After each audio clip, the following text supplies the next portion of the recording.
Welcome to or welcome back to my channel. My name is Alex and this is the Lily Library. As you can see by the title, we are going to be talking about Pompeii.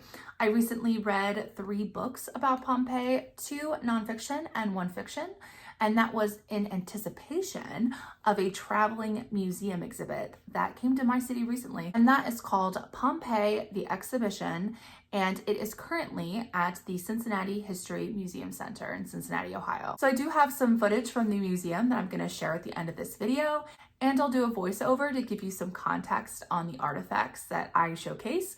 It was really cool and I was completely fangirling. But before we get into the museum and before we get into my book reviews, I just wanted to start the video with a brief history of Pompeii. Pompeii was an ancient Roman city on the Gulf of Naples in the Campania region of Italy. It has a very mixed heritage. It was originally settled by Greek colonists, and after many wars and changes in power, it became a Roman colony in 87 BC. Under Roman control, the city continued to expand. It became a hub of commerce, trade, and production. This was due in part to its location, but it was also due to the fertile land that the city sat on, which was caused by its rich volcanic soil. Obviously, what Pompeii is most known for is its demise, and that came in 79 AD with the catastrophic eruption of Mount Vesuvius. The date of the eruption has been debated. In the exhibit that you'll see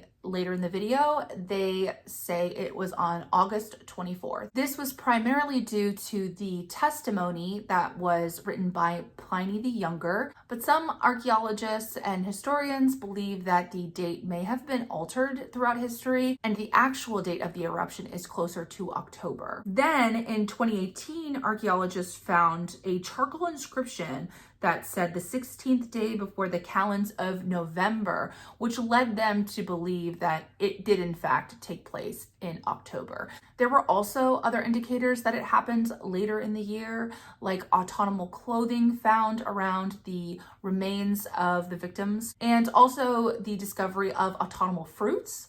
But regardless of the date, we can confirm that the eruption began around midday, and it began with a 10-mile high column or mushroom cloud of volcanic ash and pumice that darkened the skies of Pompeii. After this, ash and volcanic debris began to rain over the city.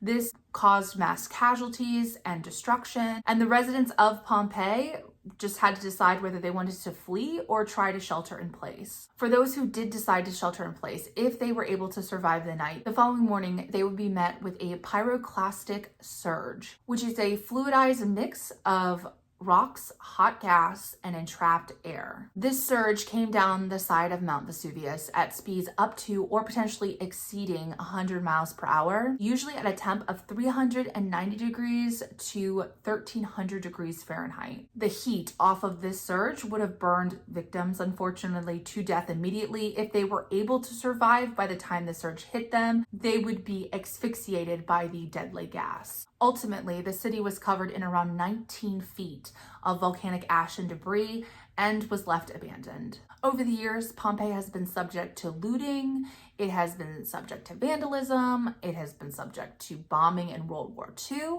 However, archaeologists believe that it is one of the closest things we can see to an ancient city frozen in time, which is why it's such a popular travel destination to this day. That is also why it is a World Heritage Site. What I find so interesting personally about Pompeii has less to do with the disaster and more to do with the way that we use archaeological anthropology to kind of weave together this ancient society. To be so reliant on material objects to discover how a society functions is something that is always interesting to me.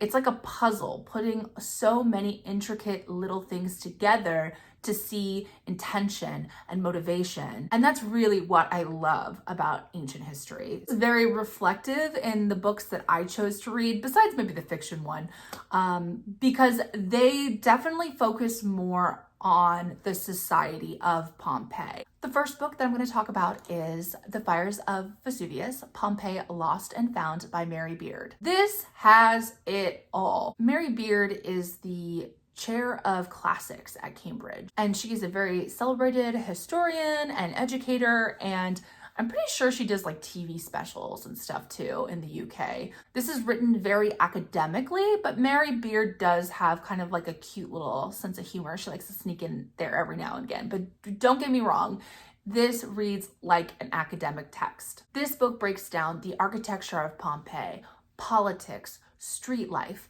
transportation, sports, religion. You get to see all aspects of life in Pompeii and how they were able to discover that through the artifacts that they found. The way the book is broken into sections and chapters is based on one aspect of society. And I want to give you an example of kind of how she explores these things. In this particular passage, she is talking about schooling, because as these archaeologists are unearthing buildings, they are not finding schools. And so they're wondering where and how these children were educated and if they were educated. And so I'm going to read you a little passage that kind of talks about that. One of the puzzles in the archaeology of this city has been how and where children were educated. We have plenty of evidence of writing and literacy, even practice alphabets scratched onto walls at child height. But despite all kinds of implausible and over-optimistic identifications, there is no trace of a school as such. That is because Roman schoolmasters did not regularly operate in purpose-built premises, but would sit down with their class in any convenient location where there was some space and shade. One such location in Pompeii was very likely the large open space or exercise ground near the amphitheater, for it was here, on a column of its colonnade, that the schoolmaster inscribed his gratitude for payment, and by implication his frustration at the still outstanding bills. May those who have paid me their school fees get what they want from the gods. Some archaeologists have even guessed that the list of names and sums of money scratched up on the same column was a list of the poor man's receipt. So that's a little taste. That gives you an idea of what to expect from this book. She briefly touches on the actual eruption in like the introductory chapters, but this book is about Pompeii's people. The next one that I read was Pompeii, an Archaeological Guide by Paul Wilkinson. This one at the beginning gives you kind of an introduction to the eruption and to society, but obviously not as in-depth as Mary Beard. What I really loved about this was that this is truly a traveler's guide, and if I ever go to Pompeii, I'm taking this book with me. So to break it down, this beginning of the book is what gives you the histories on it, and then this is the actual guide to the site. And he's walking you through each site. So for example, the first one you're going to walk into is the suburban baths, and he gives you a map and then he walks you through the history of each room. I'm a very visual person and a very visual learner. I like to see things actually mapped out for me. I am obsessed with maps. This is going to be the ultimate guide when I eventually visit, and I definitely recommend picking it up if you plan to. And then I had to sneak in a fiction because I wouldn't be me. And I picked up Curses and Smoke, a novel of Pompeii by Vicky Alver Schechter. This is the story of star-crossed lovers. They're childhood friends. They meet again later in life. They fall in love, tragedy. We know the deal. I will say, this was pretty generic. However, it is so similar to the movie Pompeii, which stars Kit Harington, that came out in the same year that I think this book was published. There's nothing online that indicates that that film and that script is based off of this book. But it is the same star-crossed lovers scenario. I also rewatched that movie recently in anticipation of going to this exhibit, and that movie is so fucking terrible. Kit Harington's hot. That's about it. Acting is terrible. The script is terrible. It was terrible. So I will give it to this book. It did a better version of that movie. And the way it did it was the relationships were more complex. They integrated more of the society and kind of Roman society and the culture clash between the Greek roots of the city and like this Roman influence, which I really enjoyed. And we obviously saw, I guess we saw it on like a very surface level in the film, but it was bad. We also got a more layered relationship between the two protagonists. They've obviously known each other since childhood. I think in the movie, they meet the day before the eruption in Pompeii. It is bizarro, okay? But in this, obviously, they have like a long history. They are trying to come to terms with the reality of their lives and what it means to live in an ancient Roman society, what it means for a woman, what it means for a slave. Those things explored in greater detail, I did enjoy. There's also a little bit of a twisty twist in the middle of this. She went there and I appreciated it. And I also kind of liked the end too. It would have made a much better film. They should have made this into a film because it definitely had a lot more potential. But I mean, it's not a masterpiece. It was enjoyable. Yeah, it was fun. You know, it was fun. Sometimes we just need something fun. That is all for the books that I read, but we are now going to get into the actual exhibit. I am so excited to show you. Hope you guys enjoy, and I'll see you in a second.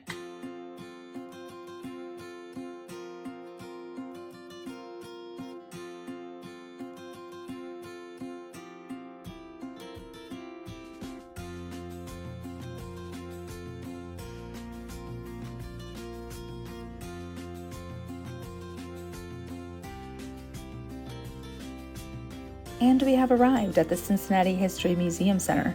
This building is also historic and rich with history. It's one of my favorite buildings in Cincinnati. This actually used to be the Cincinnati Union Terminal, which opened in 1933 and integrated rail travel into the city. Fun fact, its facade is actually the inspiration behind DC's Hall of Justice, the Justice League headquarters, which is super cool. It was built in the Art Deco style, and it is absolutely stunning inside and out. The two murals on the wall are the work of Winold Rees, who designed it, and the Ravenna Tile Company, who helped to actualize it and install it. These murals are made of glass mosaic tile. They are meant to represent the history of the United States and of Cincinnati. And while constructing, a lot of the pieces were around the size of a nickel and trimmed individually, which is insane, and it is truly breathtaking in person. All right, it's time to get into my favorites from the exhibit. This first piece is a marble and limestone mosaic that depicts a marine scene. These mosaics would have been on the floors of the atriums of wealthy Pompeians. It's the first time this specific piece has been outside of Italy. This painting of Cupid on plaster was adorable, so I wanted to include it. This is a marble statue of Dionysus, who became the Roman god Bacchus, the god of wine, fertility, and vegetation. Very important in Pompeii. These are more painted plaster, absolutely stunning. These are amphora, which were made of terracotta, and they held oil, wine, and garum, which was a popular fish sauce in Pompeii. This is a piece of ancient graffiti from the walls of Pompeii. One saying from this fragment is, "I'd like to be the gem in your ring for just an hour to get the kisses you give it when you press the seal." Ladies, if he wanted to, he would, okay? And here we have the helmet of a gladiator. So cool to see in person and really look at those details. Hopefully this guy was okay because he's got a big old slash down the center of that helmet. Here we have a boxer's hand depicted in a statue. We have gladiator shin guards. We have a spear/weapon and then an additional gladiator's helmet. This is the marble statue depicting a man of an elevated social class in Pompeii. As you can see by that scroll, he means business. And here we have these theater masks made of marble. These were purely decoration. The masks worn by the actors would have been made of cork or linen or lighter material. All right, so those were a few of my faves from this exhibit. I hope you guys had fun. I hope you liked this video. If you did like it, please consider giving it a thumbs up and maybe even comment. That'd be really cool. What historic event are you obsessed with? Where do you want to go? What is your bucket list destination? Here we are crossing the Roebling Bridge, which is also historic, and it was actually the inspiration for the Brooklyn Bridge. We are now back in Kentucky, and we are headed to go see this really cool and interesting art installation in Covington, which is this like foam alien. Hey, how you doing? Yeah, he's cute. I really loved him. And then we went to go get a beer at Molly Malone's. And that's how I'm going to end the video, because what better way could I end the video? All right, I'll see you guys in the next one. Bye!